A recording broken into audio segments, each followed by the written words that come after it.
Hi అందరికీ, welcome to chef ప్రయోగాలు. నేను మీ ప్రశాంతి. ఈరోజు నేను మీకు టేస్టీగా స్పైసీగా ఎగ్ కర్రీ ఎలా చేసుకోవాలో చేసి చూపించబోతున్నాను. ఈ కర్రీ కనుక మీ ఇంట్లో మీకు పిల్లలకి కానీ పెద్దలకు కానీ చేసి పెట్టారని ఖచ్చితంగా మీ వంటకి ఫిదా అవ్వాల్సిందే. మరి ఇంకెందుకు ఆలస్యం, ప్రాసెస్లోకి వెళ్ళిపోదామా?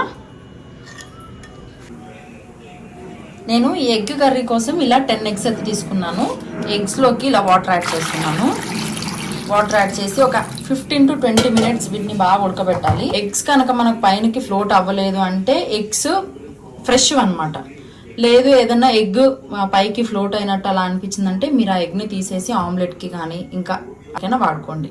ఇలా మీరు ఎగ్స్ని బాయిల్ చేసేటప్పుడు కొంచెం సాల్ట్ కనుక వేసి బాయిల్ చేస్తే మనకి ఎగ్ పగలకుండా ఉంటాయి. చూసారు కదా, ఎగ్స్ అన్నీ బాగా ఉడికిపోయాయి. ఇప్పుడు మనం వీటిని పీల్ తీసేసుకొని పక్కన పెట్టేసుకుందాం. మీరు సాల్ట్ వేయడం వల్ల మీకు పీల్ కూడా ఈజీగా వచ్చేస్తుంది. ఇలా ఎగ్స్ అన్ని పీల్ తీసేసుకొని చిన్న చిన్నగా ఘాట్లు పెట్టేసుకుందాం. మనం ఇప్పుడు గ్రేవీలో వేస్తే ఈ గ్రేవీ అంతా ఈ గీర్లలో నుంచి లోపలికి వెళ్ళి ఎగ్లోకి కూడా కర్రీ వెళ్తుంది అనమాట. సో అందుకని చెప్పేసి ఇలా ఘాట్లు పెట్టుకుంటున్నాను. ఇలా అన్ని ఎగ్స్కి ఘాట్లు పెట్టేసుకొని పక్కన పెట్టేసుకుందాం. ఇప్పుడు స్టవ్ ఆన్ చేసుకొని ఒక కడాయి పెట్టేసుకుంటున్నాను. ప్యాన్ హీట్ అయిన తర్వాత ఒక 3 to 4 tablespoon ఆయిల్ యాడ్ చేస్తున్నాను. ఆయిల్ హీట్ అయిన తర్వాత 1/2 tablespoon ఆవాలు, 1/2 tablespoon జీలకర్ర, 1/2 tablespoon శనగపప్పు, ఒక 1/2 tablespoon మినపప్పు అన్నీ వేసేసుకొని ఒకసారి లైట్గా ఫ్రై చేసుకోవాలి. ఇవి కొంచెం లైట్గా ఫ్రై అయిన తర్వాత 2 పెద్ద సైజ్ ఆనియన్స్ని ఇలా చిన్న చిన్న ముక్కలుగా కట్ చేసుకొని ఆయిల్లో వేసేసుకోవాలి. ఆనియన్ ఫ్రై అవుతుండగానే ఒక రెమ్మ కరివేపాకుని ఇలా తీసేసుకొని దీంట్లోకి వేసుకొని ఒకసారి బాగా కలిపేసుకోవాలి. నేను అనేది సాఫ్ట్గా లైట్ బ్రౌన్ కలర్ రావాలి. 1/2 tablespoon దాకా పసుపు వేసుకొని దీన్ని కూడా మొత్తం ఆనియన్స్లో బాగా కలిపేసుకోవాలి. 1 tablespoon జింజర్ గార్లిక్ పేస్ట్, అల్లం వెల్లుల్లి పేస్ట్ని కూడా యాడ్ చేసేసుకుంటున్నాం. అల్లం వెల్లిగడ్డ పేస్ట్ అనేది కొంచెం పచ్చి వాసన పోయేంత వరకు బాగా కలిపేసుకోవాలి. ఇలా ఆనియన్, అల్లం వెల్లుల్లి పేస్ట్ అంతా ఒకసారి బాగా కలిసిపోయిన తర్వాత మనం ముందుగానే కట్ చేసి పెట్టుకున్న ఆనియన్స్ని దీంట్లోకి యాడ్ చేసేసుకోవాలి. టమాటోస్ ఎక్కువగానే పడతాయి ఎగ్ కర్రీ కాబట్టి. ఒకవేళ ఎగ్ మసాలా చేసుకుంటున్నట్టు కనుక అయితే మనకి ఒక 2 tomatoestోనే మనకి ఎక్కువ గ్రేవీ వచ్చేస్తుంది. ఇలా టొమాటోస్ కూడా వేసిన తర్వాత ఒకసారి లైట్గా చూపిస్తున్న విధంగా కలిపేసుకొని సాల్ట్ యాడ్ చేస్తున్నాను. మళ్ళీ తర్వాత చూసి యాడ్ చేసేసుకోవచ్చు. 1.5 tablespoon సాల్ట్ కలిసిపోయేలాగా హై ఫ్లేమ్లో పెట్టి ఒకసారి బాగా కలిపేసేసి మూత పెట్టేసుకొని లో టు మీడియం ఫ్లేమ్లో పెట్టుకుంటూ మూత తీసుకుంటూ కలుపుకుంటూ ఉండాలి. అప్పుడే టమాటాలు అనేవి అన్నీ గుజ్జు గుజ్జుగా అయిపోయి థిక్ గ్రేవీ మనకి వచ్చేస్తుంది. చూసారా టమాటోస్ అన్నీ ఎలా స్మాష్ అయిపోయాయో. ఇప్పుడు స్టవ్ని లో ఫ్లేమ్లో పెట్టుకొని ఇంకొకసారి లైట్గా కలిపేసుకోవాలి.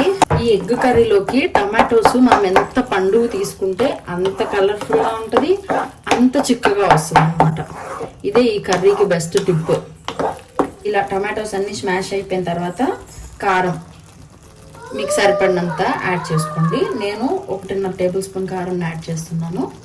కారం వేసిన తర్వాత ఒకసారి ఇలా మూత తీసుకొని చూసుకున్నట్టు కనుక అయితే కొంచెం ఆయిల్ పైకి వచ్చేసి ఉంటుంది. ఇప్పుడు మనకు గ్రేవీ కావాలి కాబట్టి దీంట్లోకి నేను 1 glass దాకా వాటర్ని యాడ్ చేస్తున్నాను. మీ కన్సిస్టెన్సీని బట్టి మీరు వాటర్ని యాడ్ చేసుకోండి. సాల్ట్ కానీ కారం కానీ అన్నీ ఇప్పుడే చెక్ చేసుకోవాలి.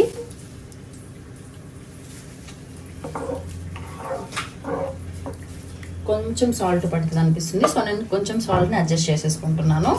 ఇప్పుడు వాటర్ యాడ్ చేసాం కాబట్టి ఈ వాటర్ అంతా కొంచెం ఇనిగిపోయి మనకి గ్రేవీ కన్సిస్టెన్సీ వచ్చేంత వరకు బాయిల్ చేసుకోవాలి.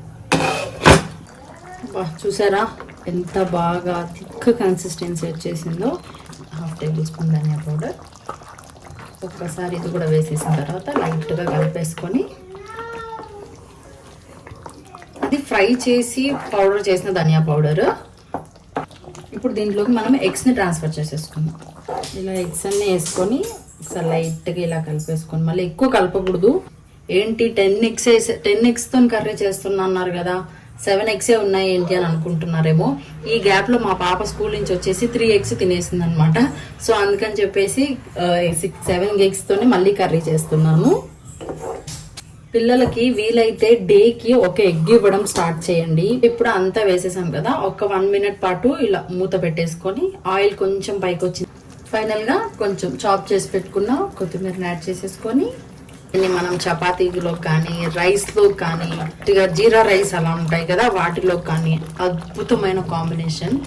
చూడండి చేసినట్టయితే మనం ఘాట్లు పెట్టాం కదా, దాంట్లో కూడా సూప్ వెళ్ళింది. ఇదండి మన ఇవాళ వీడియో. చూసినట్టు కనుక అయితే మన వేడి వేడి కోడిగుడ్డు పులుసు అయితే రెడీ.